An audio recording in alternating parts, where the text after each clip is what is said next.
Herkese merhaba, ben Ece. Yağmurlu bir günde neler yaptığımı sizinle konuşmak istiyorum. Bakın, bir gökkuşağı. Ben gökkuşaklarını çok severim. Gerçekten çok güzel, rengarenk. Yağmurlu bir günde nelere ihtiyacım olur? Bir palto, bir bot ve bir şemsiye. Kedilere de mama vermeliyiz bence. Bakın, yoksa aç kalırlar. Bunlar da arkadaşlarım. Ben arkadaşlarımla oyun oynamayı çok seviyorum. Bir de yağmurlu günlerde su birikintilerinde zıplamak çok hoşuma gidiyor. Baksanıza bir kuş. Çok güzel bir kuşmuş.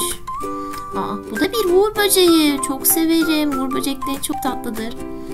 Artık eve gitme zamanı geldi bence.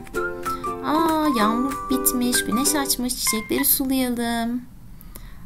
Arkadaşlarımla oyun oynamayı çok seviyorum. Hoşça kalın.